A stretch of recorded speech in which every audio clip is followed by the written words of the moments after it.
ॐ अज्ञानतिमिरन्धस्य ज्ञानाञ्जनशलाकया चक्षुरुन्मिलितं येन तस्मै श्रीगुरुवे नमः।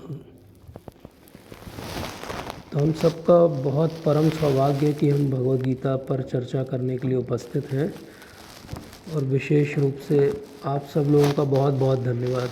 आप सब वरिष्ठ जन हैं और समय निकाल रहे हैं अपने अपने बिज़ी शेड्यूल से। मैं बहुत बहुत आभारी हूँ आप सबका। पिछले सत्र में जो हमने चर्चा की थी, मैं 5 मिनट में, क्योंकि सर भी नहीं थे, सर भी अभी ज्वाइन किए, तो मैं थोड़ा सा शॉर्ट में बता देता हूँ। पिछले सत्र में हमने मेनली भगवद गीता क्यों पढ़नी चाहिए उस पर चर्चा की थी, और भगवद गीता यथारूप का क्या अर्थ है, as it is. Bhagavad Gita का ज्ञान और उसके ऊपर जो है करीब 400 से ज़्यादा टीकाएँ हैं या कमेंट्री हैं, लेकिन उन टीकाओं का क्या अर्थ है और इस टीका में क्या विशेषता है वो हमने समझी थी। उसके लिए हमने एक पेज ओपन किया था। मैं आप सबसे आग्रह करूंगा कि एक बार फिर से हम देखते हैं पेज नंबर 30, जहाँ से भगवद गीता आरंभ होती है। उसी पे गुरु परंपरा दी हुई है। गुरु परंपरा का अर्थ ये है कि ये जो ज्ञान है ये अबाध रूप से गुरु परंपरा के द्वारा हम तक पहुंच रहा है। जैसे कि हमने उदाहरण से समझा था कि मेडिकल कॉलेज में हम MBBS करने इसलिए जाते हैं क्योंकि वो NMC से रिकॉग्नाइज्ड है। और वो क्यों NMC से रिकॉग्नाइज है? क्योंकि वहाँ जो टीचर्स हैं उन्होंने उस NMC से रिकॉग्नाइज किसी कॉलेज से अपनी शिक्षा ग्रहण की। इस तरह हम पीछे जाते जाएंगे तो वो एक निर्बाध रूप से एक परंपरा चली आ रही टीचर्स की, प्रोफेसर, फिर उनके स्टूडेंट, फिर वो प्रोफेसर बने, फिर उनके स्टूडेंट। इस तरह से वो ज्ञान कहीं भी जो है किसी प्रकार से भी अडल्ट्रेट नहीं हुआ। तो इस प्रकार से ये भगवद गीता की विशेषता है कि यथारूप हमको भगवान कृष्ण से जो ज्ञान मिला वो हमें मिल रहा है। हमने पिछले सत्र में पहला श्लोक बस डिस्कस किया था कि पहला श्लोक बड़ा विशेष है, क्योंकि नॉर्मली हम सोचते हैं कि इतना धर्म ग्रंथ है तो पहला श्लोक भगवान के मुख से आना चाहिए या कोई भक्त के मुख से आना चाहिए, लेकिन वो धृतराष्ट्रवाच। और धृतराष्ट्र का अर्थ हमने समझा था, धृतराष्ट्र मतलब जो राष्ट्र को धर के पकड़ रखे, जिसकी धारणा ये हो कि बस वो राष्ट्र उसी का है, और ये धृतराष्ट्र की भावना थी। हमने विस्तार से पिछली बार समझा था। हमें लगता है कि धृतराष्ट्र को पुत्र मोह था, एक्चुअली उसको राजमोह था। वो राजमोह के अंतर्गत सब कुछ कर रहा था, क्योंकि वेद व्यास जी ने युद्ध आरंभ होने के पहले ही आके बता दिया था कि सारे कौरव मारे जाएंगे। भीष्म पर्व का 21 चैप्टर अगर आप पढ़ेंगे तो उसमें बहुत स्पष्ट लिखा हुआ है कि किस प्रकार से युद्ध जो है अवश्यम भावी हो गया, तो दोनों तरफ की सेना और राजाओं का जमावड़ा जो है वो कुरुक्षेत्र में लगने लगा। अब कुरुक्षेत्र कैसा क्षेत्र है, उसके लिए पहला शब्द दिया उन्होंने धर्म क्षेत्र। के ही एक राजा थे जिनका नाम कुरु था, और उन्होंने धर्म क्षेत्र कुरुक्षेत्र में बहुत लंबी तपस्या की थी, और ये वर मांगा था इंद्र भगवान से कि जो भी यहाँ आएगा, जो भी उसके मनोरथ रहेंगे वो धार्मिक हो जाएंगे, और वो धर्म के आधार पे उसकी गति होगी। तो ये उनको वरदान मिला था कई सालों की तपस्या के बाद, इसलिए कुरुक्षेत्र का नाम धर्म क्षेत्र हो गया। अब भगवद गीता का टेक्निकल पहला वर्ड है धर्म क्षेत्र, मतलब धर्म। तो ये क्यों है? क्योंकि भगवद गीता धर्म को स्थापित करेगी। आगे आने वाले 10,000 साल तक धर्म क्या है उसकी डेफिनेशन भगवद गीता के आधार पे होगी। भगवद गीता हमारा सबसे मूल धर्म ग्रंथ है, केवल हिंदुइज्म का नहीं। भगवद गीता धर्म ग्रंथ है पूरी मानव जाति का। जिसको भी धर्म के बारे में कभी भी कोई भी शंका होगी तो वो कहाँ से उत्तर मिलेगा उसको? भगवद गीता से मिलेगा। इसलिए उन्होंने पहला शब्द रखा धर्म। और आप ऐसे भी अगर देखो, टीकाकार है, उन्होंने बताया कि धर्म में ध अगर आप यहाँ से लेंगे और आप आखिरी श्लोक जो भगवान ने बोला, आखिरी श्लोक पे जाएंगे अगर, तो आखिरी श्लोक का जो आखिरी वर्ड है वो माँ है। तो वहाँ से भी उन्होंने बोला कि ध से लगा के आखिरी माँ, मतलब पूरा केवल भगवद गीता में धर्म का ही वर्णन है। अब धर्म के अलग अलग स्तर होते हैं। धर्म किसको कहते हैं? तो खुद यमराज जी ने बताया कि धर्म किसको कहते हैं। धर्मम तो साक्षात भगवत प्रणीतम। धर्म वो है जो साक्षात भगवान देते हैं। कोई भी एक व्यक्ति खड़ा हो और बोले कि ये मेरे आधार पे आज से ये धर्म है, वो रिलीजन हो सकता है, वो कोई प्रकार का जो है वो मत हो सकता है, लेकिन वो धर्म नहीं हो सकता। भगवान जो बोल दें वो धर्म है। इसलिए भगवान जब कहें कि हाँ इसको मार दो, चाहे ये निहत्था है, इसको कमर के नीचे मार दो, तो भी वो धर्म है, क्योंकि भगवान कह रहे हैं। तो भगवान के मुख से निकला हुआ हर शब्द जो है धर्म है। और यही कारण है कि हम वेद को इतना मानते हैं। वेद जो है भगवान की वाणी है, तो वेद को भगवान भी इतना मानते हैं। आज ही मैं एक जगह पढ़ रहा था, तो भगवान से पूछा किसी भक्त ने कि आप तो इतने पावरफुल हो और आप देख रहे हो कि हम सब गलत काम कर रहे हैं, तो क्यों नहीं हमको यहाँ से उठा लेते हो। तो भगवान कहते हैं कि मैं ऐसे तुम्हें नहीं उठा सकता यहाँ से, क्योंकि मुझे भी अपना वेद से जो मैंने बनाया है सिद्धांत, उसका पालन करते हुए तुम्हें यहाँ से ले जाना है। और वेद का सिद्धांत क्या कहता है, जब तक आप मेरे से विमुख हो, मैं आपको ज़बरदस्ती पकड़ के यहाँ से नहीं निकाल सकता, आपको मुझे सम्मुख होना पड़ेगा। तो भगवान कहते हैं कि मैं भी वेद के वाक्यों से बंधा हुआ हूँ। जैसे हम अगर अपने फील्ड का एग्जांपल लें, तो हम मान लीजिए बैठे और एक गाइडलाइन बनाएं कि जॉन्डिस का ट्रीटमेंट ऐसे होना चाहिए। अब हमने ही बनाई है वो गाइडलाइन, लेकिन हम भी अब उस गाइडलाइन से बंधे हुए हैं। हम ये नहीं कह सकते कि नहीं, अब मुझे लग रहा है इस पेशेंट में ऐसा नहीं करेंगे। तो आपका रेसिडेंट कहेगा सर ये तो गाइडलाइन आपने ही बनाई थी सर, आप ही की एसोसिएशन की गाइडलाइन है सर, इंडिया में लागू हो गई है, तो आपको पालन करना पड़ेगा। जैसे कोई ट्रैफिक पुलिसमैन भी हो, लेकिन रेड लाइट पे अगर वो गाड़ी चला रहा है तो उसे रुकना पड़ेगा। ऐसे ही भगवान कहते हैं धर्म का पालन मैं भी करूँगा, लेकिन फिर भी क्योंकि वो धर्म वेदता है और धर्म के स्रोत भी हैं, इसलिए वो धर्म को नई दिशा दे सकते हैं। ये पूरा जो युद्ध है वो धर्म को नई दिशा देने वाला युद्ध है। तो इसलिए कुरुक्षेत्र, क्षेत्र शब्द भी 2 बार आया। क्षेत्र का मतलब होता है कोई फील्ड ऑफ एक्टिविटी। क्षेत्र आगे भी आएगा भगवत गीता में। क्षेत्र मतलब एक स्थान या एक एरिया या एक टाइम स्पेस का ऐसा कोऑर्डिनेट जिसमें आप एग्जिस्ट करते हो, और उस स्पेस में क्या हो रहा है। तो क्षेत्र का एक और अर्थ होता है खेती। तो वो कह रहे हैं जैसे खेती होती है तो उगता है कुछ भी, धान भी उगता है, तो धान के साथ बहुत सारा खरपतवार भी उगता है। अब भगवान क्या करेंगे, किसान क्या करता है, खरपतवार को हटा देगा और फसल को रहने देगा।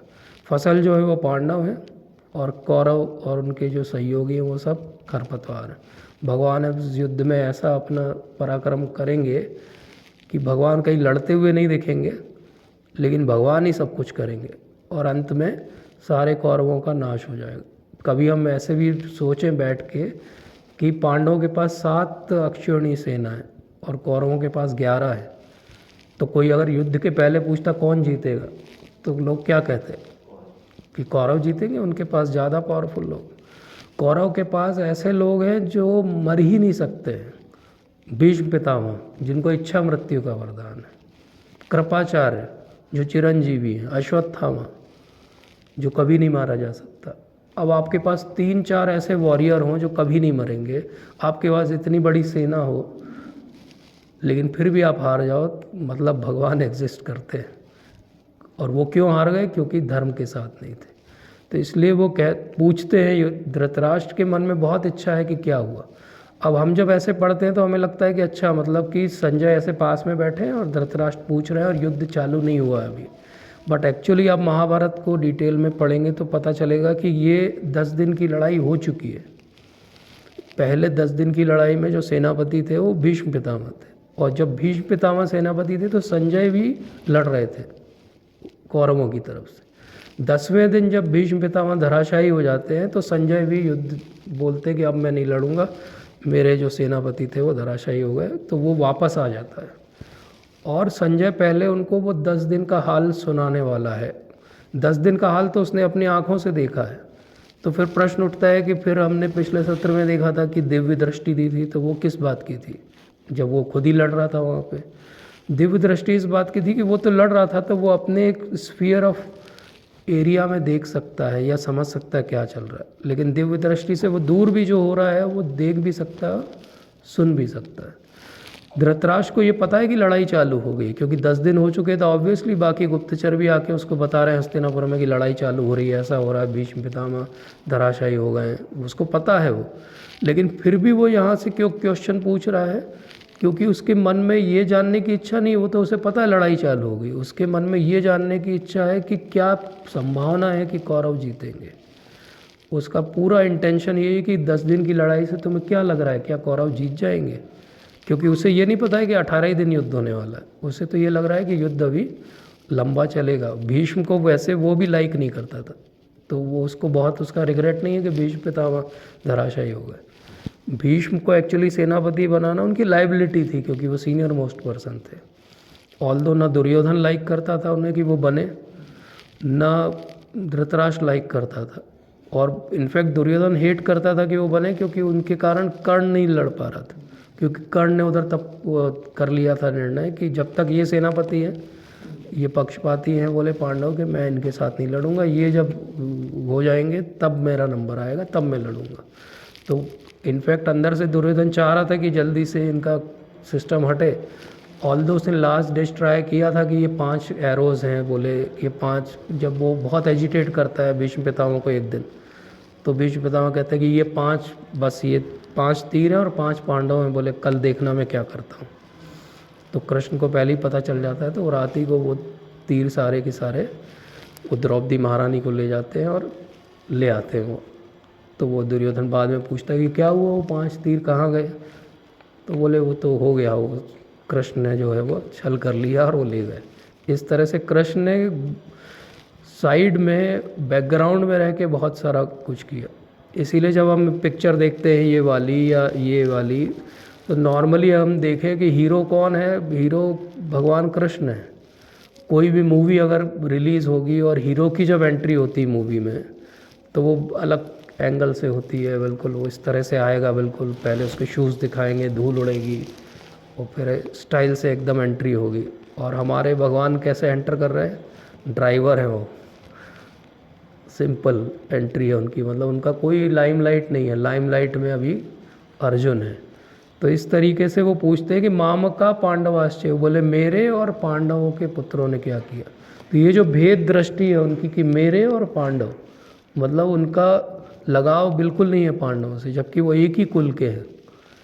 एक ही कुल के होने के बाद भी वो कह रहे हैं मामका मतलब कौरव मेरे हैं और पांडवाश्चय मतलब पांडव उनके हैं। किम कुर्वत संजय, तो क्या किया, संजय से पूछ रहे हैं। संजय का अर्थ भी बहुत सारा है, संजय को बहुत विस्तार से लोगों ने समझाया टीका में कि संजय का अर्थ क्या होता है। सम प्लस जय, जो कंप्लीटली विक्टोरियस हो वो संजय है। तो हम ऐसे सोचते तो लगता है कि अच्छा संजय मतलब कोई छोटा सा सेक्रेटरी होगा धृतराष्ट्र का। संजय बहुत बड़े भक्त हैं भगवान के, इसीलिए वेदव्यास जी ने आके उनको ये दिव्य दृष्टि दी है। संजय बहुत अच्छे वॉरियर भी हैं। इनफैक्ट आखिरी में जब लास्ट का युद्ध होने वाला है, तो वो ये सब हो जाता है, तब तक वो वापस चले जाते हैं युद्ध में कि last day I will also fight. वो आखिरी दिन जब लड़ रहे हैं तो पकड़ लेते हैं उनको पांडव लोग और मारने वाले रहते हैं, और जब जस्ट मारने वाले हैं तब वेद व्यास जी वहाँ प्रकट हो जाते, बोले इसको मत मारो, इसको छोड़ दो, ये अच्छा आदमी है। तो इस तरह संजय की जान बच जाती है। फिर आप जब बाकी भागवत पढ़ेंगे तब पाता है कि अब सब कौरव हार गए हैं, युधिष्ठिर महाराज राजा बन गए हैं, तो भी संजय उनके साथ में है, और धृतराष्ट्र का तब भी वो सेक्रेटरी जैसा काम कर रहा है। तो संजय जो है एक अच्छे रथी भी हैं, और एक कुल होता है सूत कुल, सूत कुल जैसे कर्ण भी सूत कुल के, वैसे ही सूत कुल के हैं। तो Sanjay is also very important figure. यहाँ पे लगता है कि बस वो एक नरेटर है, but he is also a devotee. That's why जब भगवान अपना विराट रूप दिखा रहे हैं तो संजय भी देख रहे हैं उस रूप को। तो ये बहुत स्पेशल बात है, भगवान का विराट रूप हर कोई नहीं देख सकता। जब तक आप डिवोटी नहीं हो आपको विराट रूप के दर्शन नहीं होंगे। तो इसलिए अब हम अगले श्लोक पे आते हैं कि जब दृष्टवा तु पांडवानीकं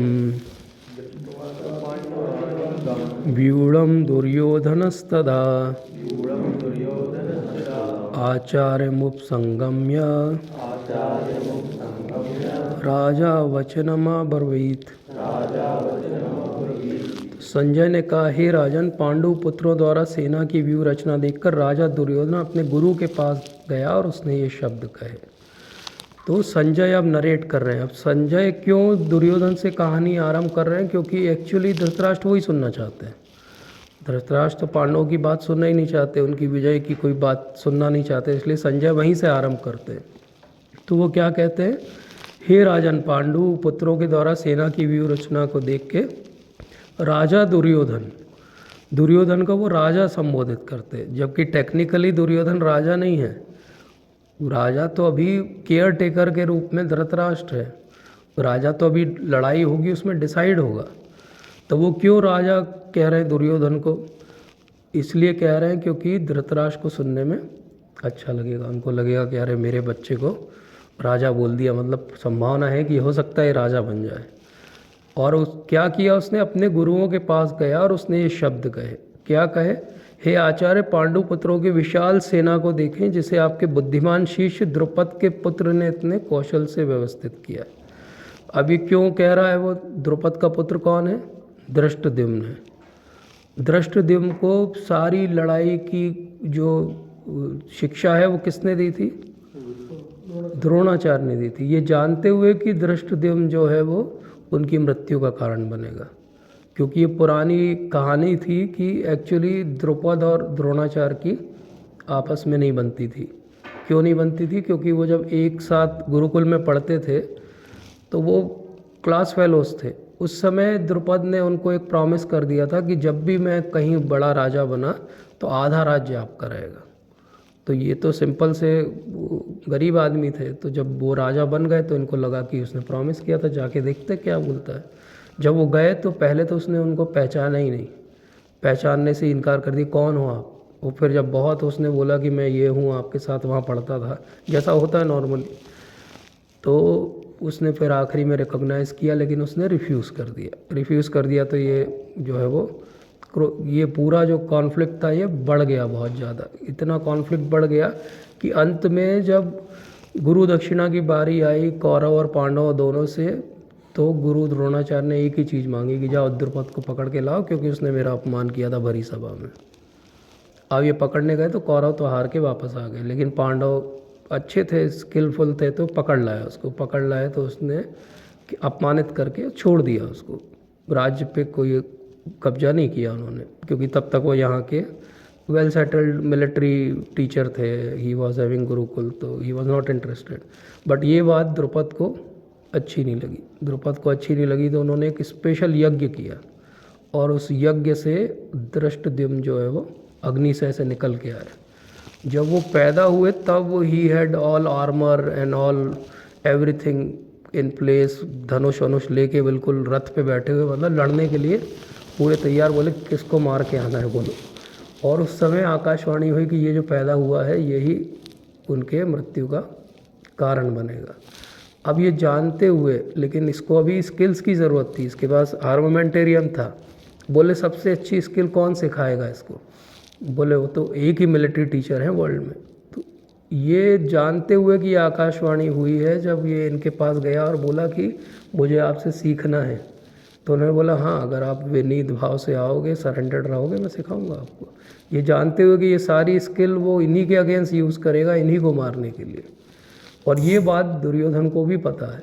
तो सबसे पहले इसीलिए दुर्योधन उनके पास जाके क्या बोलता है? आइडली उसको किसके पास जाना चाहिए था? भीष्म पितामह के पास जाना चाहिए था। ही वॉज सेनापति, पर भीष्म पितामह बहुत एल्डरली है, उनके सामने तो इसका मुंह नहीं खुलेगा। तो वो सोचता है इनको इंस्टिगेट करते हैं तो वो सुनेंगे। तो वो क्या कह रहा है? बोले ये आप ही बड़े लोग जो थे, इनकी गलती है, देखो झेल रहे हैं हम लोग आज। उनका जो सेनापति बन के खड़ा है उसको सिखाया किसने? बोले आप ही ने सिखाया। अब आपके खिलाफ खड़ा हुआ और आपको भी मारेगा वो। इस युद्ध में आप मारे जाओगे, ये आपको भी पता है। और किसके द्वारा मारे जाओगे? वही जिसको आपने सिखाया था, ये जानते हुए कि वो आपकी मृत्यु का कारण बनेगा। तो एक लेवल पे ये बहुत बड़ा चीज़ है कि किसी को पता हो कि वो मेरे लिए लॉस का कारण बनेगा, तो भी आप उसको वो स्किल सिखाओ। लेकिन एक लेवल पे, क्योंकि एज ए टीचर आपको तो ये देखना कि उसकी एलिजिबिलिटी है कि नहीं है। अगर वो एलिजिबल है तो you will have to teach him. इसी को आप कॉन्ट्रास्ट करके देखो कि सुदामा जाते हैं भगवान कृष्ण के पास, और वो 7 डोर पहले पहरेदार जाके अंदर बताता है कि सुदामा आए आपके पुराने मित्र। वो सुदा सुनते हैं भगवान, और जैसे रहते हैं वैसे ही भागना चालू करते हैं 7 दरवाज़ों से बाहर, और सुदामा को गले लगा। पहले शुरुआती दिन में अगर आप महाभारत पढ़ो तो उसमें लिखा गया कि भीष्म पितामह ऐसे लड़ते थे जैसे बच्चे तीर चलाते हैं। बोले एक भी तीर उनका आगे तक नहीं पहुँचता था जब सामने अर्जुन आ जाता था। तो दुर्योधन देख के बहुत खिन्न होता था, चिढ़ता था कि क्या लड़ते हैं ये, इनको मैं सिखाऊंगा कि लड़ाई कैसे होती है। इसलिए क्योंकि finally they had that affection. और यहाँ एक कॉन्ट्रास्ट और है, अभी हम आगे आएगी वो बात, कि एक तरफ दुर्योधन है, कैसे गया वो, राजा की तरह गया। संजय ने डिस्क्राइब किया कि राजा दुर्योधन ने आचार्य के पास जाके ये वचन बोले। और एक तरफ अभी हम देखें जब लड़ाई जस्ट शुरू होगी तब युधिष्ठिर महाराज भी जाएंगे भीष्म पितामह के पास। जैसे लड़ाई चालू होने, अभी तो इनको पहले मन में ऐसा आएगा कि मैं क्यों लड़ूं अर्जुन को, लेकिन लड़ाई जब फाइनली चालू होने वाली तब सब लोग देखते हैं कि युधिष्ठिर महाराज को क्या हुआ, तो अपना मुकुट उतार देते हैं, अपना सब रीगल पैराफर्नेलिया वहीं छोड़ देते हैं, रथ पे पैदल चलते हैं दोनों सेनाओं के बीच और सबसे पहले जाके भीष्म पितामह को प्रणाम करते हैं। और लोग देखते रह जाते कि ये क्या कर रहा है। लेकिन भीष्म पितामह कहते अगर तुम ये प्रणाम करने मुझे नहीं आए होते तो मैं ज़रूर पांचों पांडवों को मार देता। बोले अब क्योंकि मुझे पता था तुम प्रणाम करने आओगे तो मैं अब तुम्हें विजयी होने का आशीर्वाद देता हूँ। और जब वो कृपाचार्य के पास जाते हैं तो वो भी यही कहते हैं। जब द्रोणाचार्य के पास जाते हैं तो क्या कहते हैं, द्रोणाचार्य कहते हैं कि अब तुम आए हो, प्रणाम किया, तो मैं तुम्हें एक सीक्रेट बताता हूँ कि मुझे कैसे मारा जा सकता है। और वो खुद रिवील कर देते वहाँ पे कि कैसे मुझे मारा जाएगा, हाउ आई विल डाई। तो ये एक तरफ दुर्योधन है जिसको इतना, अभी वो राजा भी नहीं है और उसको ये अहम है कि मैं बहुत बड़ा राजा हूँ। और वो एक्चुअली अगर आप संस्कृत में समझोगे तो बहुत इंसल्टिंग वे में वो अपने टीचर से बात कर रहा है। इसीलिए इस शब्द का जो ये है ना वचनम अब्रवीत, इसका टीका किया गया वचनम अब्रवीत। इसको वचनम मतलब शब्द, अब्रवीत मतलब कहा। तो ये जब अब्रवीत शब्द यूज़ किया जाता है तो अब्रवीत का मतलब होता है कि बहुत रफली कहा, बहुत रफ टोन में कहा। तो उन्होंने बहुत पोलाइटली नहीं कहा जैसे टीचर्स के पास जाके कहते हैं। इसमें ये भी रिवील होता है कि he is a big diplomat. अब उसको पता है कि लड़ना तो इन्हीं लोगों के साथ में है, तो इनसे बना के तो रखनी पड़ेगी।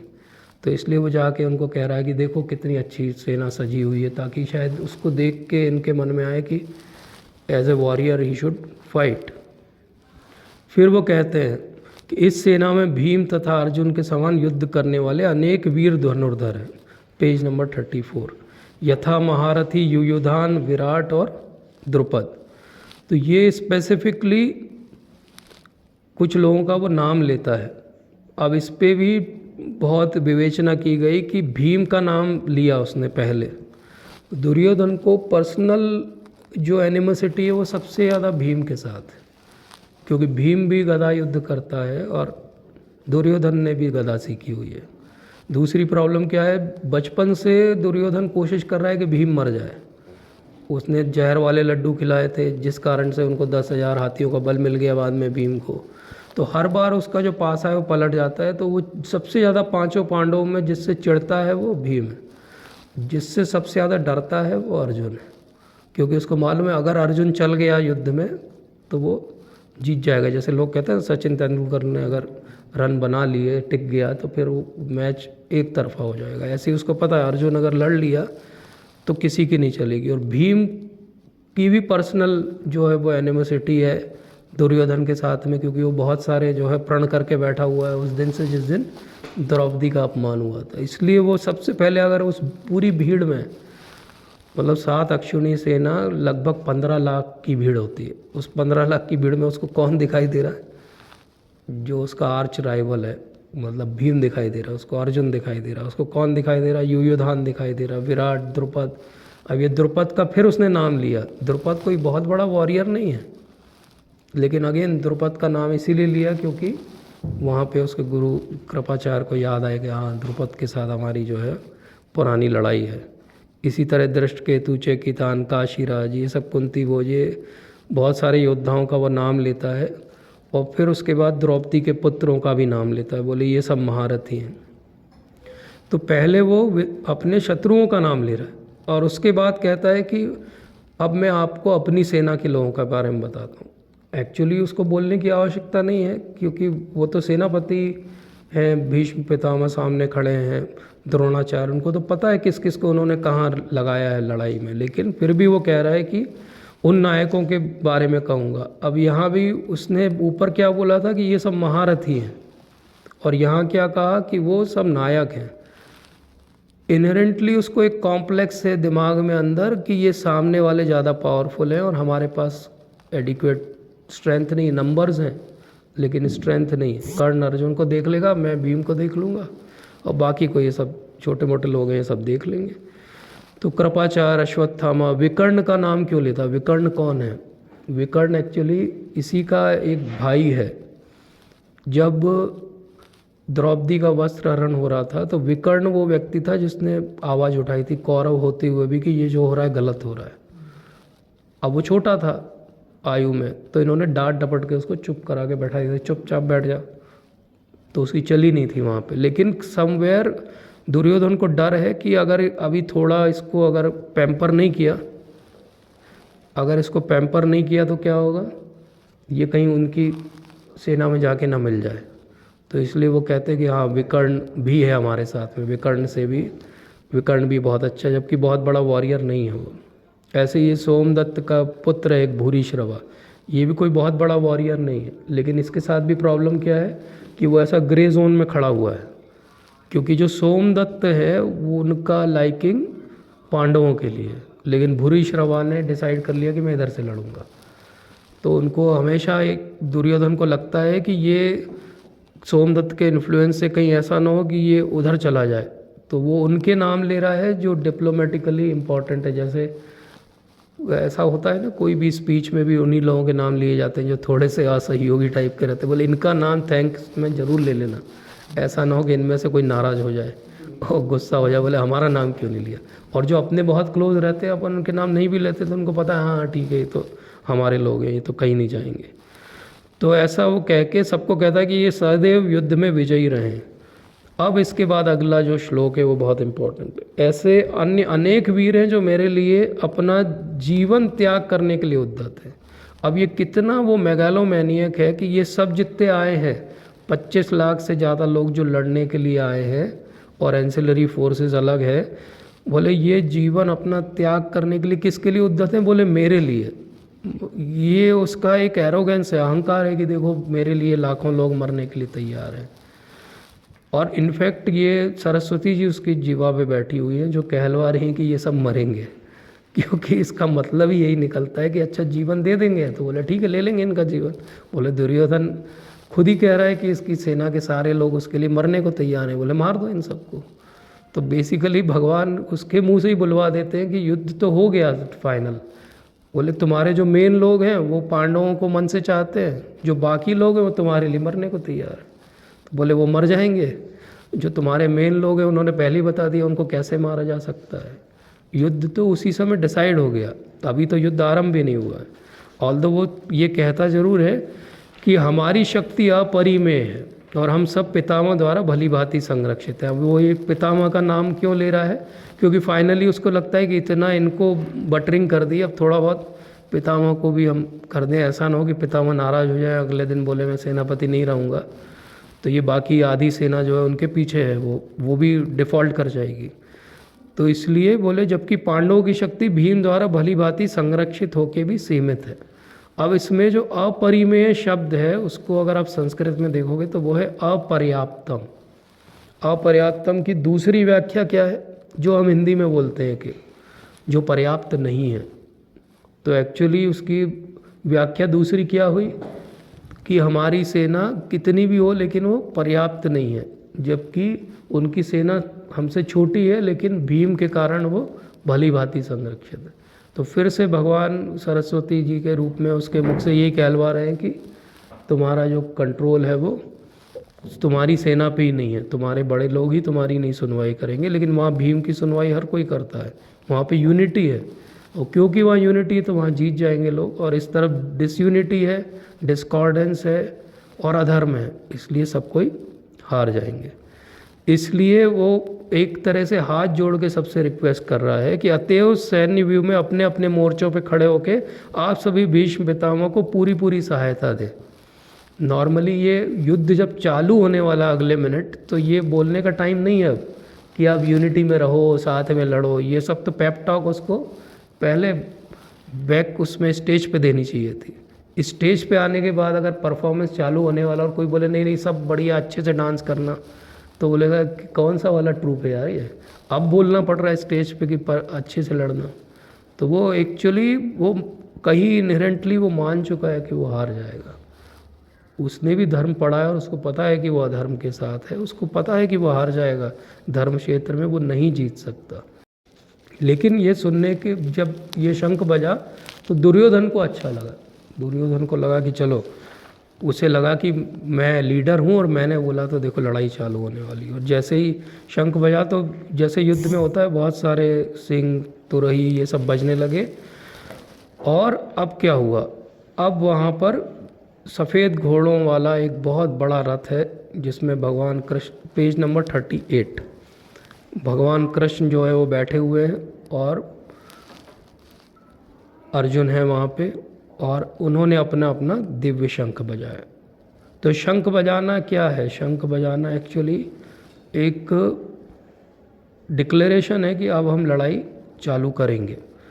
तो जो भगवान का शंख है उसका नाम है पांचजन्य ऋषिकेशो देवदत्तम धनंजय।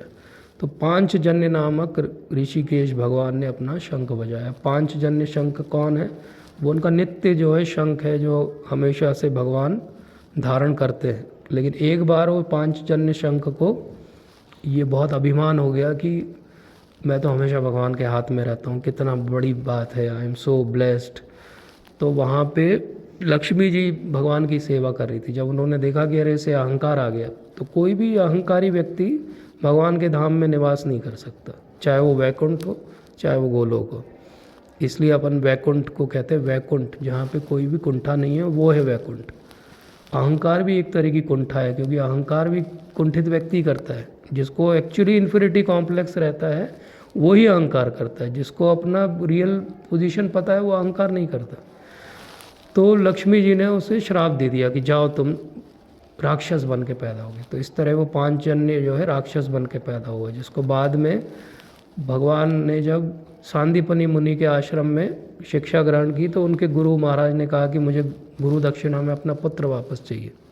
तो उसको लेने जब वो नीचे जाते हैं तो ये मिलता है वहाँ, और इससे लड़ाई होती है और इसको हरा देते, मार देते हैं और फिर से अपने शंख के रूप में उसको धारण कर लेते हैं। तो भगवान का पांचजन्य शंख कैसा है? ऐसा है कि जब वो बचता है तो वो ही धर्म की वाणी है। वो जब बचता है तो फिर कुछ और सुनाई नहीं देता है। भगवान नॉर्मली वृंदावन में जब तक रहते हैं तो वो बांसुरी बजाते हैं, वो कभी शंख नहीं बजाते। लेकिन जब वो वृंदावन से बाहर आते हैं तो वो शंख बजाते हैं, बांसुरी नहीं बजाते। ये अंतर क्यों है? ये अंतर इसलिए है कि जब तक वो वृंदावन में है तो वो अपने भक्तों के संग में है।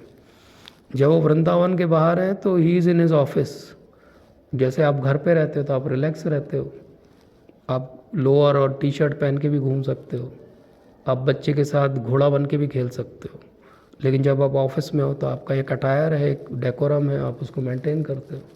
ऐसे ही भगवान जब बाहर हैं तो उनका काम है धर्म की स्थापना करना, तो उनका शंख भी धर्म की स्थापना करता है। आप भागवत पढ़ेंगे तो बहुत सुंदर उसमें विवरण आता है फर्स्ट कैंटो में। जब भगवान हस्तिनापुर से वापस द्वारका जा रहे हैं तो वो जैसे ही द्वारका के प्रिसिंक्ट पे पहुंचते हैं तो वो ऐसे हाथ करते हैं और शंख बजाते हैं। और वो इतना सुंदर एक श्लोक है जिसमें वो डिस्क्राइब करते हैं कि भगवान का हाथ जो है पूरा रेड है, यहाँ पे भगवान का हाथ एकदम रेड है और शंख जो एकदम वाइट है। तो ऐसा लगता है बोले जो कोई बहुत सुंदर सा एक कमल है और उस कमल के ऊपर एक बहुत सुंदर सा हंस जो है बैठा हुआ है। तो ऐसा भगवान का शंख है। जब वो बजता है तो सारे द्वारकावासियों को पता चल जाता है भगवान आ गए, तो सब आ जाते हैं उनके दर्शन करने के लिए, क्योंकि बहुत समय से भगवान के दर्शन नहीं हुए थे, क्योंकि ये युद्ध और उसके बाद भगवान वहीं पे बिजी थे। तो इस तरह पांचजन्य ऋषिकेश हो, भगवान का नाम है ऋषिकेश। ऋषिकेश का अर्थ क्या होता है? हमारे जो सेंसेस हैं उनके ईश, ऋषि मतलब सारे सेंसेस, उनके जो ईश है, हमारे सारे सेंसेस के जो भगवान है वो भगवान कृष्ण। पांचजन्य ऋषिकेश हो देवदत्तम धनंजय। जो धनंजय हैं अर्जुन का एक नाम है, उनका जो शंख है उसका नाम है देवदत्त। ये देवदत्त शंख उनको किसने दिया था? जब खांडव इंद्रप्रस्थ को जला के वो वहाँ पे बना रहे थे अपनी राजधानी, तो वहाँ पे मय दानव ने ला के उनको ये शंख दिया था, तो तब से वो अर्जुन के पास है। तो उसका नाम है देवदत्त। और धनंजय नाम क्यों है अर्जुन का? क्योंकि जब राजसूय यज्ञ हुआ था तो वो बहुत सारा धन लगता है उस यज्ञ को करने के लिए, तो ये सब जगह जाके सारे राजाओं से एक्चुअली टैक्स कलेक्ट करके लेकर आए थे। तो क्योंकि वो टैक्स कलेक्ट करके लेकर आए थे इसलिए उनका नाम धनंजय हो गया। अब यहाँ क्यों बोला गया कि देवदत्तम धनंजय? क्योंकि यहाँ भी यही होने वाला है। यहाँ भी युधिष्ठिर महाराज के लिए अर्जुन बहुत सारे जो वॉरियर्स आए अपोजिट पार्टी के उन सबको मार देंगे वो, और फाइनली पूरी पृथ्वी का राज्य किसको भेंट दे देंगे? वो अपने बड़े भाई को कर देंगे। वो कभी ये नहीं कहेंगे कि सबसे ज़्यादा तो मैंने लड़ाई की थी, मैं सबसे ज़्यादा पावरफुल था, मुझे राजा बनना चाहिए। वो क्या कहेंगे कि ये सब आपका है बड़े भाई। तो ये रीज़न है कि यहाँ पे उनका नाम धनंजय है कि सारा धन एकत्र करके वो किसको दे देते हैं? युधिष्ठिर महाराज को। वो कभी अपने लिए एक पाई भी उसमें से नहीं रखते, ऐसे हैं। पौंड्रम दत्मो महाशंकम भीम कर्मा व्रकोदरा। जो व्रकोदर है मतलब जिनके जठराग्नि इतनी ज़्यादा है कि शांति नहीं होती है, वो कौन है? वो भीम है। जब वो अज्ञातवास में और जब वनवास में रह रहे थे तो वो जितना कुछ भिक्षा लेकर आते थे तो उसका कितने पार्ट होते थे? पहले हाफ पार्ट होता था, वो जो हाफ था वो पूरा भीम को दे देते थे, बोले ये तुम्हारे लिए। जो बचा हुआ हाफ था उसके 5 पार्ट करके बाकी सब लोग अपना देखते थे कि भाई इसमें से ही सबको गुजारा करना पड़ेगा, क्योंकि भीम की अग्नि पेट की कभी ख़त्म नहीं होती। इसलिए भीम कर्मा व्रकोदरा, भीम कर्मा जो सबसे भीषण कर्म करते हैं। भीम का या भीषण कर्म का अर्थ क्या होता है? भीम को बहुत जल्दी क्रोध आ जाता है। और कैसा क्रोध आता है कि वो जब तक वो चीज़ पूरी नहीं कर लेते, वो क्रोध, नॉर्मली लोगों का क्रोध कैसा रहता है? थोड़े दिन में समाप्त हो जाता है, 2-4 साल रह सकता है। किसी का क्रोध 13-14 साल रहे, एक जो उसने प्रण किया वो तब तक उसे याद रहे, हर दिन याद करता हो, जो जैसे लोग श्लोक याद करते हैं वो अपना प्रण याद करता है। और कैसा है, भीम का क्रोध तब भी शांत नहीं होता जब वो चीज़ अकम्प्लिश कर लेते हैं, उसके बाद भी ही remains angry only on that person. ऐसा नहीं कि उन्होंने दुशासन की जंगा तोड़ दी तो उसके बाद शांत हो गए, बोले चलो एक चीज़ task accomplish, tick. Still he was angry कि ये बोला कैसे था उसने। तो इसलिए भीम कर्मा, वो भीषण कर्म करने वाले व्यक्ति। तो ऐसे शंख बजाते हैं जिसका नाम है पौंड्र। अब उसके बाद कुंती पुत्र राजा युधिष्ठिर ने अपना अनंत विजय नामक शंख बजाया, पेज नंबर 40। तो युधिष्ठिर महाराज का जो शंख है उसका नाम है अनंत विजय। अनंत विजय का अर्थ क्या है? जिसकी विजय अनंत है। तो इस नाम से ही समझ में आ जाता है कि युद्ध में कौन जीतने वाले हैं? युधिष्ठिर महाराज जीतने वाले। उनके पास शंख ही है जिसका नाम अनंत विजय। इस अनंत विजय का एक और अर्थ है, अनंत विजय मतलब, अनंत मतलब भगवान श्री कृष्ण, जिसने अनंत पे विजय प्राप्त कर ली हो। कैसी विजय प्राप्त कर ली हो कि वो उनके लिए सारथी बन गए उनके भाई के, ऐसे अनंत पे जिसने विजय प्राप्त कर ली हो, ऐसा अनंत विजय शंख बजाया। नकुल और सहदेव ने सुघोष और मणिपुष्पक। ज़्यादातर हम 5 पांडवों में पहले 3 की बात करते हैं, नकुल सहदेव के बारे में ज़्यादा पता नहीं, लेकिन अगर आप महाभारत पढ़ें कभी तो आपको पता चलेगा कि द्रौपदी महारानी ने नकुल के लिए क्या बोला था। क्या बोला था? द्रौपदी महारानी का स्टेटमेंट है नकुल के लिए कि he is the most handsome person on earth. सबसे सुंदर पुरुष कोई धरती पर है भगवान कृष्ण के बाद तो वो कौन है? नकुल है, वो इतने सुंदर हैं।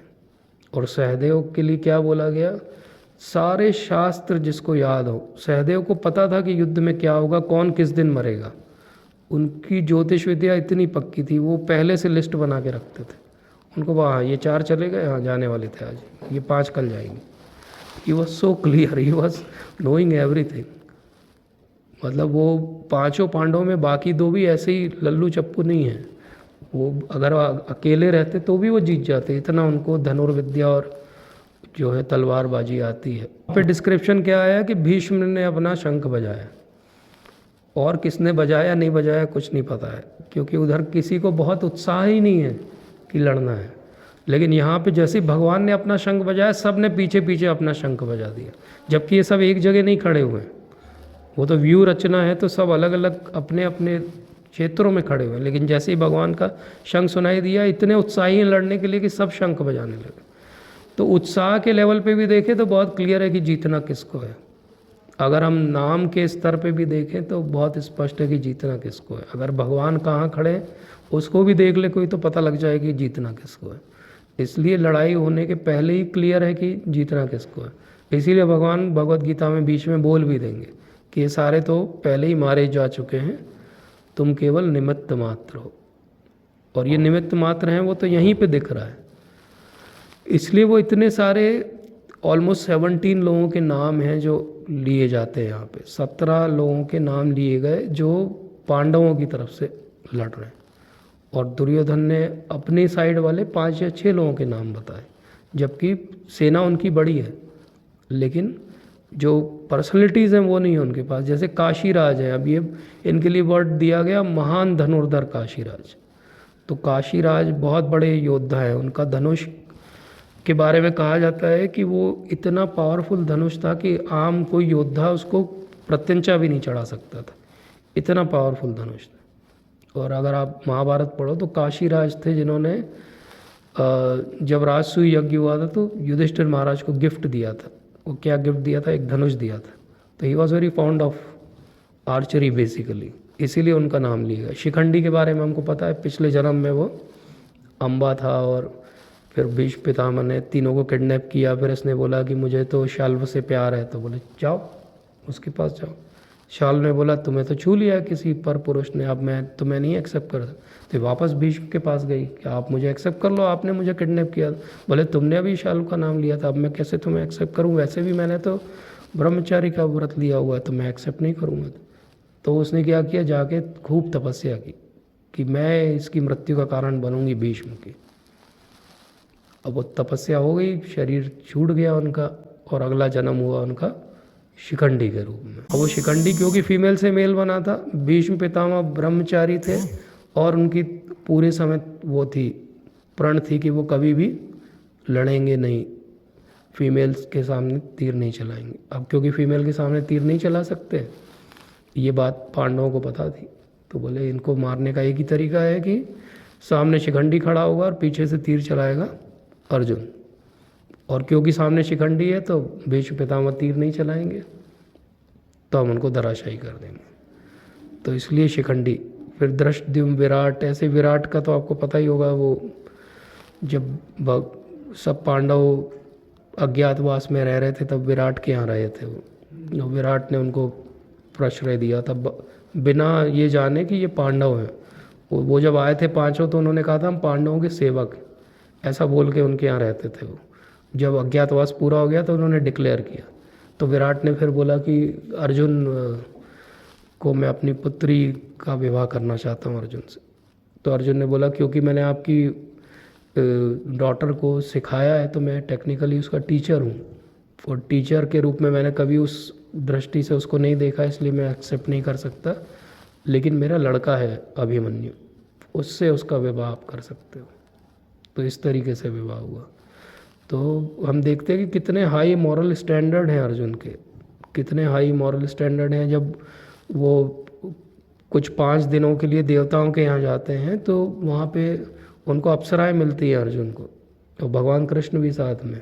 और फिर वो एक अप्सरा उसमें से जाके उनको प्रपोज करती है कि आप तो हो कुछ दिन, तो लेट्स एन्जॉय।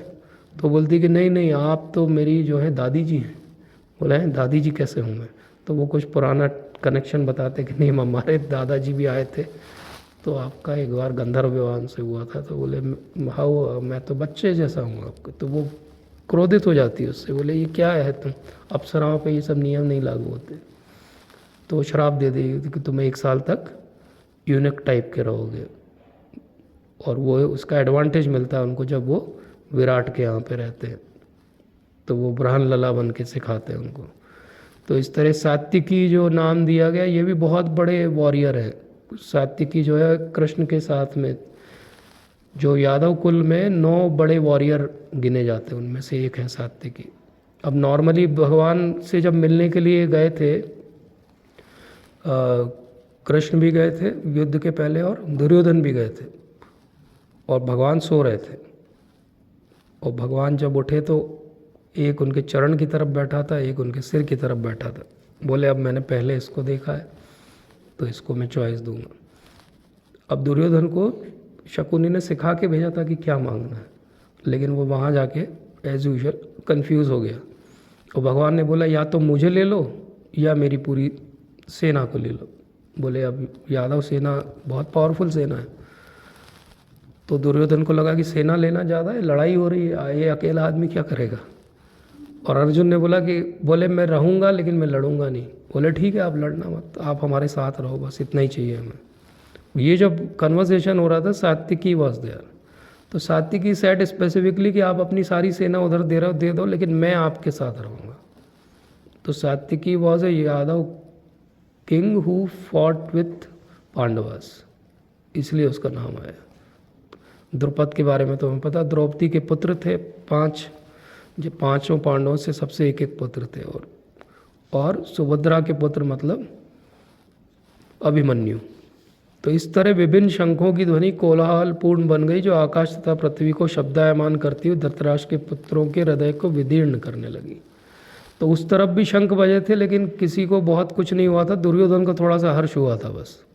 लेकिन यहाँ जब शंख बजे तो इतने सारे बजे कि अपोजिट पार्टी का हृदय विदीर्ण हो गया। ये अगला साइन है कि जीतना किसको है।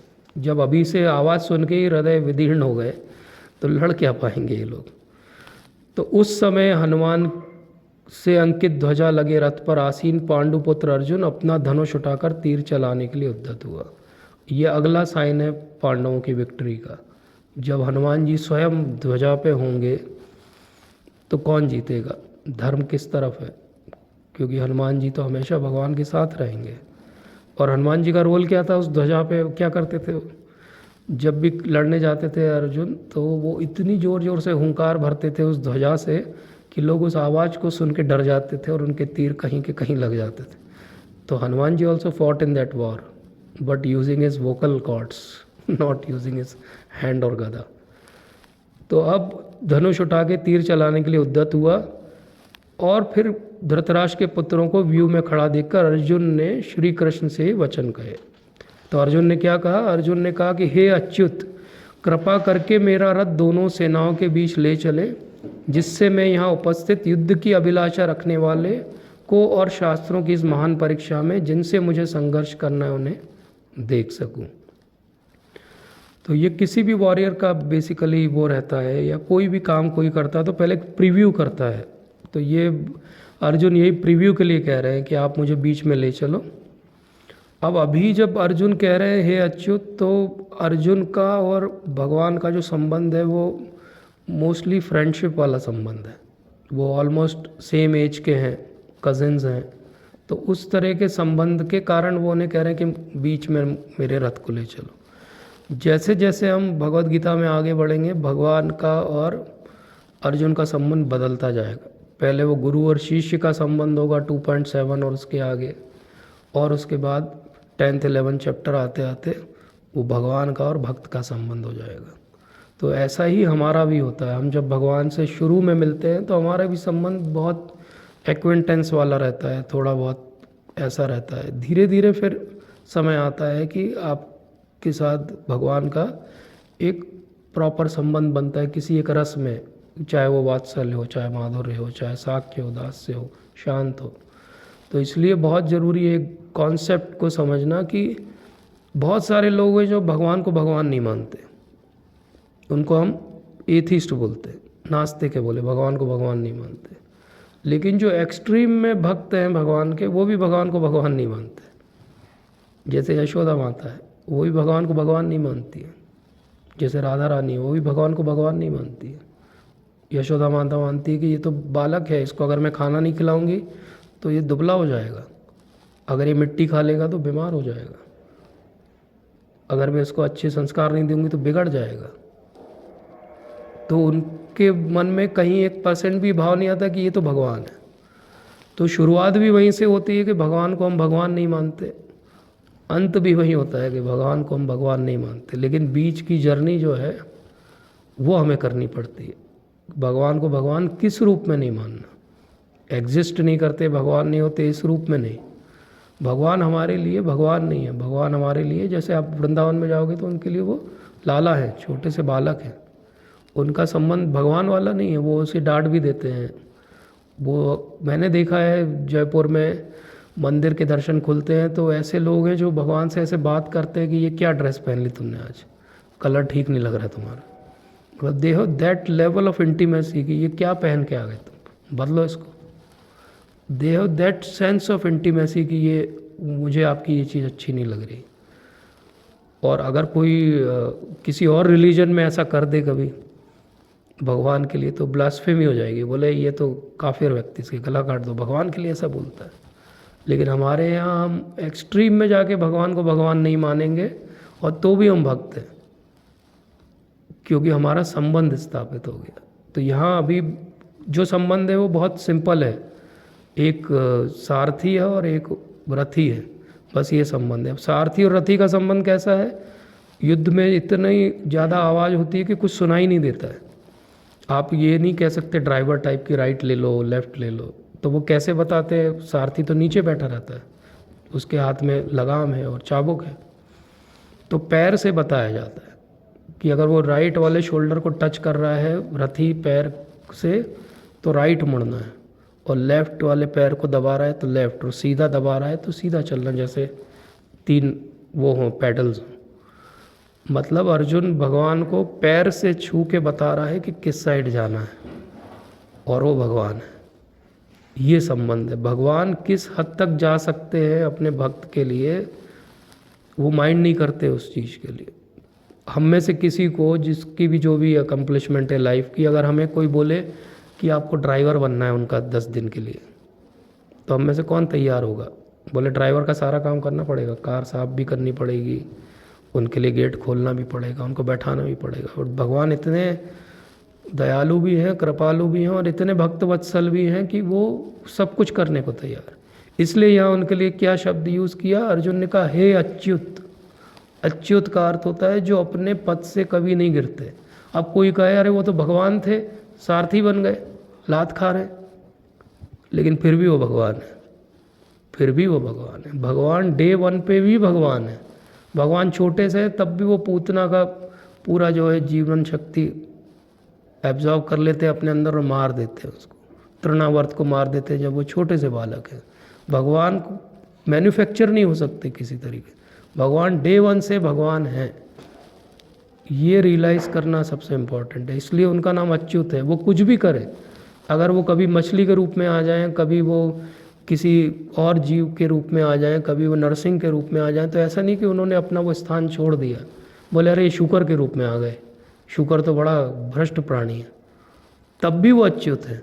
वो शुकर के रूप में, मत्स्य के रूप में, कुर्म के रूप में भी अच्युत है। इसलिए भगवान का नाम है अच्युत, जो अपने स्थान से कभी भी च्युत नहीं होते। तो ऐसे भगवान चाहे वो सारथी भी बन गए तो भी वो अच्युत है। तो अब वो क्या कह रहे हैं, उपस्थित युद्ध की अभिलाषा रखने वालों और शस्त्र की इस महान परीक्षा में जिनसे मुझे संघर्ष करना है उन्हें देख सकूं। तो अब अर्जुन जो है वो देखेगा। मुझे उन लोगों को देखने दीजिए जो यहाँ पर धृतराष्ट्र के दुर्बुद्धि पुत्र को प्रसन्न करने की इच्छा से लड़ने आए हुए। संजय ने कहा हे भरतवंशी, अर्जुन द्वारा इस प्रकार संबोधित किए जाने पर भगवान कृष्ण ने दोनों दलों के बीच उत्तम रथ को लाकर खड़ा कर दिया। अब ये रथ भी उत्तम है, बहुत स्पष्ट इम्पॉर्टेंट बात है कि ये उत्तम, महत्वपूर्ण या महान रथ है, क्योंकि उस महान रथ पे स्वयं भगवान विराजमान है। तो फिर भगवान ने क्या कहा, भीष्म, द्रोण तथा विश्व भर के अन्य समस्त राजाओं के सामने भगवान ने कहा हे पार्थ, यहाँ पर एकत्र सारे कुरुओं को देखो।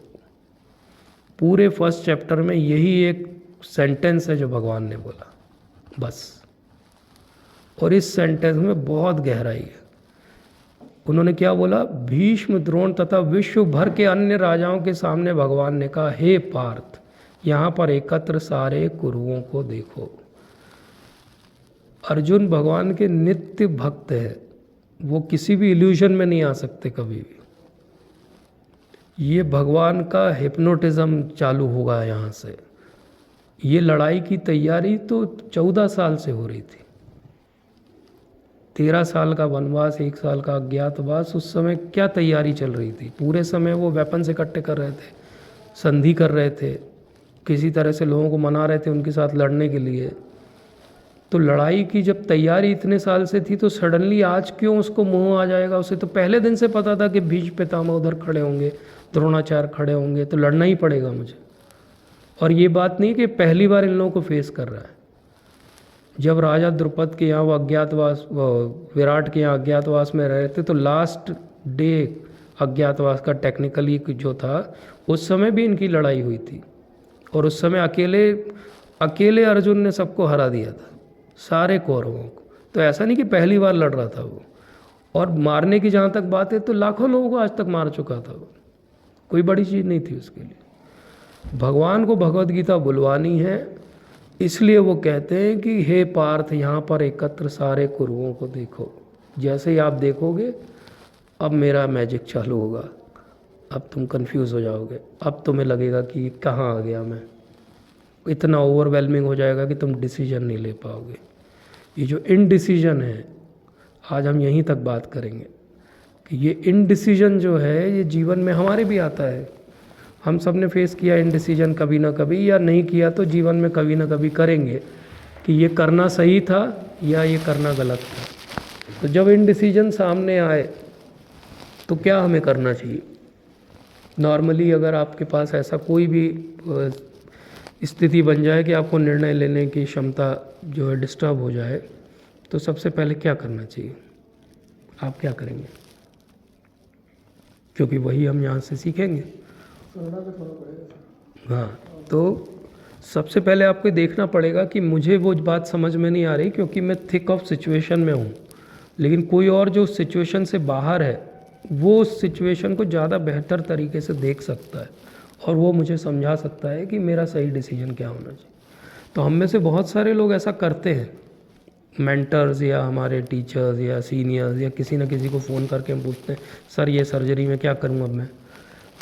ये करते हैं हम, या ये डायग्नोसिस नहीं बन रही मुझसे, क्या करूँ मैं? ये हम करते हैं, लेकिन हम क्या सुनना चाहते हैं उनसे? अपने फेवर की बात। हम ये नहीं सुनना चाहते अरे तुमने ये मरीज को लिया ही क्यों, अरे तुम्हारा तो पहले ABCD का ही गलत है तुम्हारा। ये हम नहीं सुनना चाहते। हम ये सुनना चाहते सर मैं D तक आ गया हूँ, अब आप बताओ Z तक कैसे जाना है। हम ये नहीं सुनना चाहते कि भाई तुम्हारी कहानी A से ही गलत हो गई, वो तुमने मरीज ही गलत हाथ लगा लिया है, देखा क्यों नहीं किसका था वो।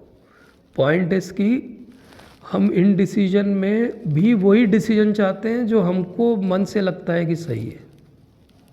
और अभी हम देखेंगे अगले सत्र में कि कैसे अर्जुन भी यही चाहता है। लगभग आगे के 3-4 चैप्टर तक उसका मन अभी पूरी तरीके से भगवान की बात में लगा नहीं है। यही रीज़न है कि भगवान को अपना रूप दिखाना पड़ता है कि रुक जाओ, I will show you who am I. क्योंकि अभी तक तुम्हें लग रहा है मैं बस थ्योरी बता रहा हूँ, मैं तुम्हें प्रैक्टिकल दिखाता हूँ मैं कौन हूँ, अब सुनना पड़ेगी मेरी बात। तो फिर वो बोलता है परम भगवान हो आप, परम भगवान, पवित्रम, आदिदेवम, अजम, विभु, ऐसे सारे सुपरलेटिव कब आते हैं? जब भगवान अपना रूप दिखाते हैं। तो ऐसे ही कोई जानता नहीं हो, कोई प्रोफेसर हो और वो आपसे कोई आर्ग्यू करने लगे, मान लो ये नर्व इधर से ऐसे जाती है, और जानता नहीं हो कि आप एनाटॉमी के प्रोफेसर हो, तो वो आर्ग्यूमेंट क्या होगा? वो तभी तक वैलिड रहेगा उसका आर्ग्यूमेंट जब तक वो ये ना जान जाए अरे सर तो प्रोफेसर है भैया, अब मैं क्या बोलूँ उनके सामने, तभी तक वैलिड रहेगा। तो भगवान भी इसीलिए पहले बहुत कर्मकांड लौकिक तरह से समझाने का प्रयास करेंगे कि इतने में ही समझ जाए वो। तो क्या भगवान 1 सेकंड में किसी को नहीं समझा सकते? उनको क्यों 540 श्लोक बोलने की ज़रूरत है? इसलिए क्योंकि वो एक सीढ़ी सिखा रहे हैं हमें कि डिसीजन मेकिंग की सीढ़ी ऐसी होती है, आप किस सीढ़ी पे खड़े हो वहाँ से आगे बढ़ो। हो सकता है कोई दूसरी सीढ़ी पे खड़ा हो तो वो तीसरी समझे, कोई पहली पे हो तो उसको पहली से समझना पड़ेगा। तो इसको कहते हैं योगा लैडर। हम आगे जो चर्चा करेंगे कि योगा लैडर क्या होता है। लेकिन जब भी कन्फ्यूजन हो तो आंसर कहाँ से आएगा? हमसे नहीं आएगा। हमसे इसलिए नहीं आएगा क्योंकि हम तो इमोशनली टर्मोइल में इन्वॉल्व हैं। जैसे हमने पिछले सत्र में देखा था कि ब्लाइंडनेस में सब लोग हैं। धृतराष्ट्र कंजेनेटली ब्लाइंड है और दुर्योधन जो है वो प्रिजुडाइज के कारण ब्लाइंड है। उसको हमेशा लगता पांडव मेरे अगेंस्ट स्कीमिंग कर रहे होंगे। लेकिन अब इसके बाद अर्जुन भी ब्लाइंड है, सरकमस्टेंशियली ब्लाइंड है। सरकमस्टेंसेस ऐसे डाल दिए भगवान ने, वो रथ कहीं भी खड़ा कर सकते थे, वो जानबूझ के ले गए उस रथ को, वहीं खड़ा कर दिया जहाँ सामने भीष्म पितामह और द्रोणाचार्य खड़े हुए हैं। अगर वो कहीं और खड़ा करते तो अर्जुन बोलता हाँ ठीक है, अच्छे आए हैं, चलो लड़ते हैं। लेकिन वो भी जानते हैं कि कहाँ से इसका जो है इमोशनल थ्रेड जुड़ा हुआ है, वहीं सामने ले जाए, बोले देखो खड़े हैं तुम्हारे रिलेटिव्स। यही गेम दुर्योधन भी कर रहा था, जब वो बोलता कि देखो वो आपने ही सिखाया था उसको, आपके खिलाफ लड़ने आ गया। भगवान भी वही गेम कर रहे हैं अर्जुन के साथ कि ये देखो सामने तुम्हारे रिलेटिव लड़ने आ गए ये लोग, अब बताओ क्या करोगे तुम।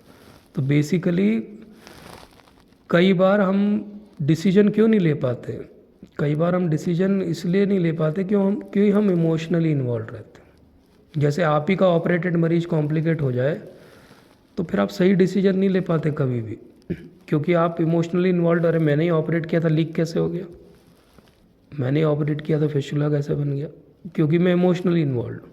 एज ए थर्ड पर्सन आप किसी और का ऑपरेटेड मरीज देखते हैं, हाँ फिस्टुला है, ऐसा ऐसा ट्रीटमेंट चालू करो, ऐसा करो, ठीक हो जाएगा, प्रोग्नोसिस समझाओ। लेकिन अगर आपका हो तो अब डिफ़िकल्ट है आपके लिए डिसीजन, क्योंकि इमोशनली आप इन्वॉल्व। भगवान यही बता रहे हैं कि अर्जुन इमोशनली ओवरवेल्म्ड हो गया। स्किल वाइज उसे कोई प्रॉब्लम नहीं है, he is the best Archer in the world. Training wise कोई प्रॉब्लम नहीं है, सबसे अच्छे गुरुकुल से पढ़ा हुआ है वो, लेकिन इमोशनली टर्माइल हो गया।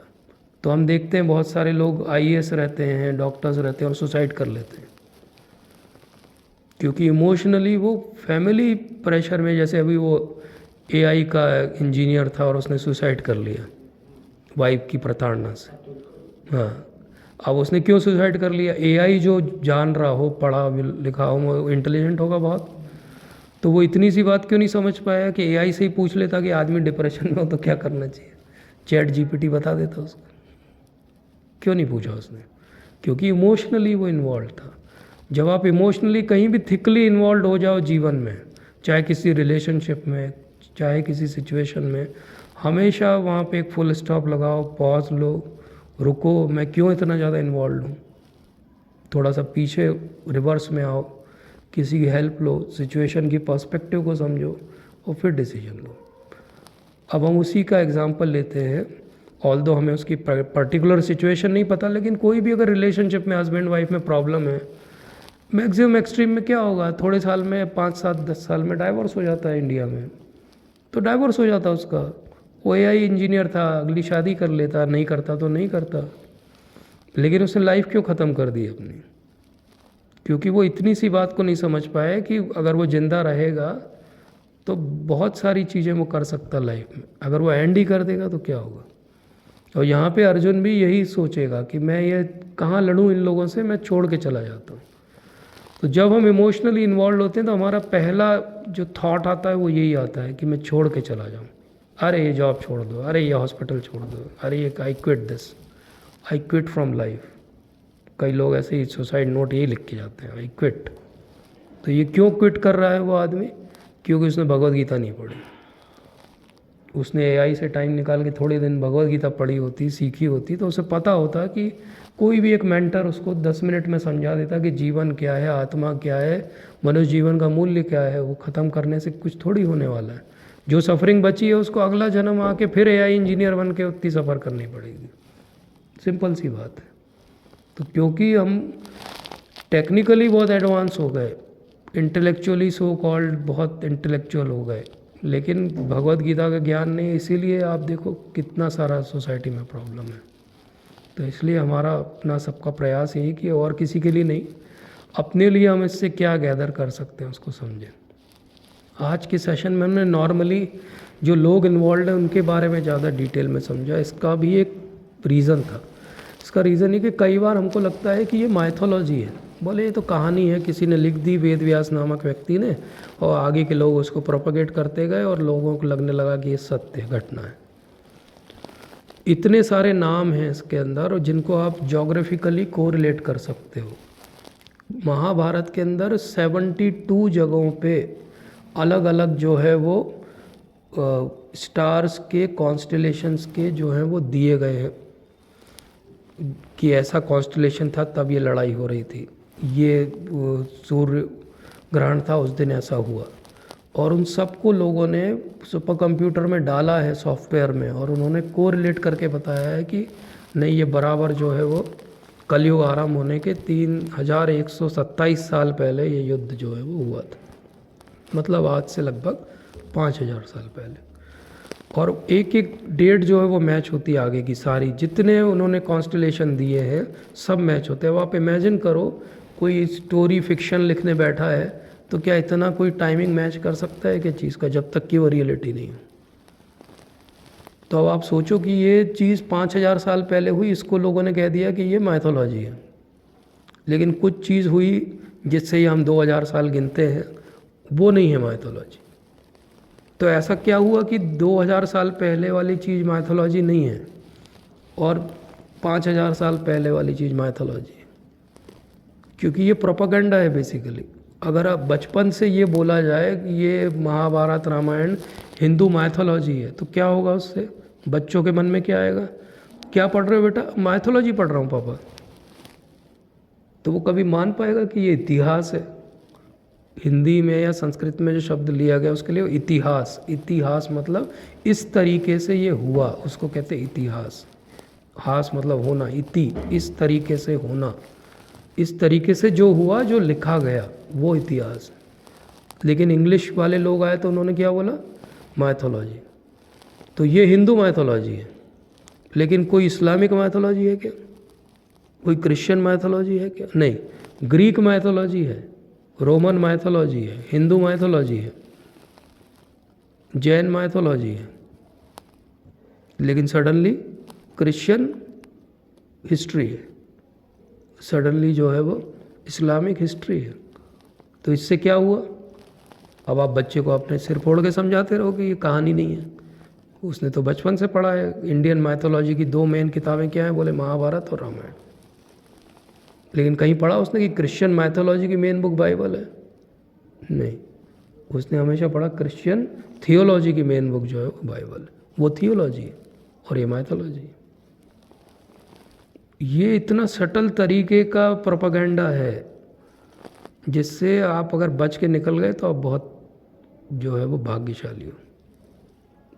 नहीं तो धीरे धीरे धीरे धीरे माइथोलॉजी है, स्टोरी, अरे कौन पढ़े स्टोरी? फालतू है, कहानी है, कुछ भी होगा, अरे बताया होगा किसी ने, क्या पढ़ने की ज़रूरत है? जैसे ही महाभारत माइथोलॉजी है, भगवत गीता क्या हो जाएगी? ये भी माइथोलॉजी, क्योंकि महाभारत का हिस्सा है। मतलब भगवान भी क्या हो गए? माइथोलॉजी। उनके भगवान नहीं है माइथोलॉजी, ऑल दो उनको किसी ने नहीं देखा है, लेकिन हमारे भगवान धरती पे आ जाएं तो भी वो माइथोलॉजी। तो आप देखोगे एक ही टाइमलाइन है, लेकिन एक टाइमलाइन पे एक मार्कर लगाया गया और बोला गया यहाँ से 0 गिनेंगे और इसके आगे जो है वो सब सत्य है, और इस 0 के पीछे जितना है सब नेगेटिव है, झूठ है, कहानी है, मनगढ़ंत है। कितना बढ़िया प्रोपेगेंडा है। तो सोचिए इसके बारे में। कुछ कहना है प्रभु जी? प्रभु जी आप कुछ कहना चाहिए? काफ़ी अच्छा रहा पिछले सत्र में, तो मैं नहीं आ पाया। हाँ, आप नहीं आ पाए थे इसीलिए हमने, हाँ मैंने रिक्वेस्ट किया था कि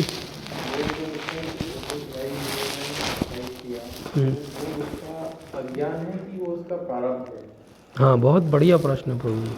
ऐसा कहा गया कि जितनी भी अकाल मृत्यु होती है, अकाल मृत्यु में, क्योंकि हम तो पुराने उनके जन्मों के बारे में नहीं जानते, तो अगर आप कभी कर्मकांड की कोई पुस्तक पढ़ोगे तो उन्होंने बोला कि जितनी अकाल मृत्यु होती है जिसमें व्यक्ति अपना जीवन खुद ले रहा है, अकाल मृत्यु को उन्होंने 3 तरह से डिफाइन किया। एक अकाल मृत्यु होती है जब कोई सुसाइड कर ले, एक अकाल मृत्यु होती है कोई जा रहा हो और एक्सीडेंट हो जाए उसका, और एक अकाल मृत्यु होती है कोई युद्ध में गया और मर गया।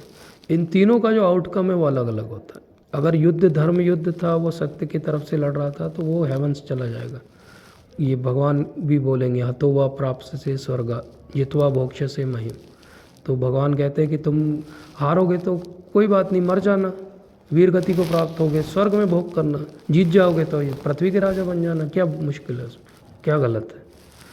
और जो एक्सीडेंट में मर गया वो उसका प्रारब्ध था, क्योंकि उसकी मिस्टेक नहीं थी। लेकिन जिसने सुसाइड किया वो बॉडी उसको मिली थी, मान लीजिए 75 ईयर्स तक उस आत्मा को उस शरीर में रहना था, और अगर वो 30 ईयर्स में उसने सुसाइड कर लिया तो अब जो बचा हुआ टाइम है उस टाइम के लिए उसके लिए कोई डेजिग्नेटेड बॉडी नहीं है, वो अब भटकती हुई आत्मा है, क्योंकि उसको कोई शरीर नहीं है। वो आत्मा है और सूक्ष्म शरीर है, उसकी अतृप्त इच्छाएं हैं, लेकिन वो इच्छाओं की पूर्ति नहीं कर सकता। मान लो आत्मा को ये भी इच्छा हो जाए कि उसे पानी पीना है, तो पानी भी वो नहीं पी सकता, क्योंकि सूक्ष्म शरीर से वो पानी उठा नहीं सकता, वो तो स्थूल पदार्थ है। तो उसको या तो किसी की बॉडी लगेगी, जो मेंटली कमज़ोर होगा उस पर वो हावी हो जाएगा और उसके थ्रू अपनी इच्छा पूर्ति करेगा, या वो भटकता रहेगा अगले 30-40 ईयर्स जो उसकी डेस्टिनी में था, जब तक कि उसका टाइम आएगा जब अगली बॉडी उसके लिए कहीं उपलब्ध होगी। इसलिए सुसाइड को सबसे ज़्यादा कंडेम किया गया। हिंदू स्क्रिप्चर्स में आप देखोगे तो सुसाइड को सबसे निकृष्ट कार्य माना गया, क्योंकि भगवान का दिया हुआ ये शरीर और ये अपॉर्चुनिटी आपने मिस कर दी। अब आप सोचो, हर आधे घंटे में एक स्टूडेंट सुसाइड होता है इंडिया में, हर आधे घंटे में। हम अपने बच्चों को ये बेसिक बात ही नहीं सिखा पा रहे हिंदुइज़्म की, और जैसे रिज़ल्ट आते सबसे ज़्यादा होता है सुसाइड। नीट का रिज़ल्ट आया तो आ जाती खबर, 10-15 बच्चे इंडिया में उसी दिन निपट लेते हैं। क्यों होता है ऐसा? क्योंकि हम उनको ये बेसिक बात नहीं सिखा पा रहे कि शरीर आत्मा क्या है, ये आत्मा के लिए शरीर कितना महत्वपूर्ण है, इस मानव शरीर से आप क्या क्या अकम्प्लिश कर सकते हो जीवन में, और आपने क्या कर लिया, सुसाइड कर लिया। तो ये उसका सुसाइड करना उसका फ्री विल का मिसयूज़ है। जैसे कि आप एक किराए के घर आपने लिया किसी से रेंट पे, और आप किसी दिन चिढ़ जाओ बहुत, वो पेट्रोल डालो और घर को आग लगा दो, तो क्या आपको अलाउड था उस घर को आग लगाना? आप तो उसके ऑनर भी नहीं थे। सिविल लॉस के हिसाब से भी आपका खुद का घर हो तो भी आप आग नहीं लगा सकते, क्योंकि उससे दूसरों को नुकसान पहुंच सकता है। तो ये शरीर बेसिकली आपका नहीं है, भगवान की प्रॉपर्टी है, तो आप कैसे उसको डिस्ट्रॉय कर सकते हो? तो अगर आप उसको डिस्ट्रॉय करने की सोच भी रहे हो तो वो इलीगल है, सोचना भी। उसके लिए भी कर्म जो है वो लगेगा, सोचने के लिए भी, वो करने के लिए कितना कर्म लगेगा। तो ये बहुत घोर कर्म हो गया। अब एक पार्ट हो सकता है, जैसे आपने क्वेश्चन पूछा कि क्या ये उसका प्रारब्ध था, हो सकता है उसने किसी को किसी जीवन में इंस्टिगेट किया होगा सुसाइड के लिए, and that was the outcome how it came. But ये वाला पार्ट हम नहीं जानते, इसलिए हमको कंपैशनेट एटीट्यूड रखना चाहिए, करुणा का भाव रखना चाहिए जो भी व्यक्ति ऐसा करता है उसके लिए। और एक बात और याद रखना चाहिए कि जो लोग कहते हैं कि हम सुसाइड कर लेंगे, वो नहीं करते हैं। जो कभी नहीं बोलते हैं वो हीट ऑफ द मोमेंट में करते हैं। हम लोगों की एक सुसाइड हेल्पलाइन है, हम लोग ऑलमोस्ट 15 ईयर्स से चला रहे हैं उसको। उसमें हम लोगों ने एक हेल्पलाइन नंबर दिया हुआ है, और हमारे वॉलंटियर्स डिवोटीज़ हैं जो बैठते हैं उसमें, और हम लोगों ने कई हज़ार सुसाइड बॉम्बे और महाराष्ट्र में प्रिवेंट किए। कैसे किए? हमने कुछ नहीं कहा, बोले आपको जब थॉट आ रहा है ना उस टाइम बस आप इस नंबर पे कॉल करो, हम 10 मिनट आपसे बात करेंगे। बस उस 10 मिनट की बात से people are prevented from suicide. अभी मैं मंदिर में उस दिन एक रियल स्टोरी बता रहा था, न्यूयॉर्क की बात है, यही भगवद गीता इंग्लिश वाली डिवोटीज़ डिस्ट्रीब्यूट कर रहे थे। तो वो एक होटल में गए, रिट्स इन करके होटल है वहाँ, उसमें गए तो उन्होंने बोला कि आपके हर रूम में एक एक भगवद गीता रखवा दीजिए, अच्छी बुक है ये। तो वो जो था वो अमेरिकन टाइप का था, उसने डांट डपट के भगा दिया। तो ये जाते जाते 2 कॉपी वहाँ बुक शेल्फ था उनका, उसमें जहाँ मैगजीन्स रखी रहती थी वहाँ छोड़ के आ गए ये लोग। और एक उसमें पीछे नंबर भी लिखा हुआ था कॉन्टैक्ट का। 1 महीने बाद एक डेस्परेट फ़ोन आया उनके पास कि आप कब आ सकते हैं हम लोगों से मिलने के लिए। बोले हम उस होटल से बोल रहे हैं।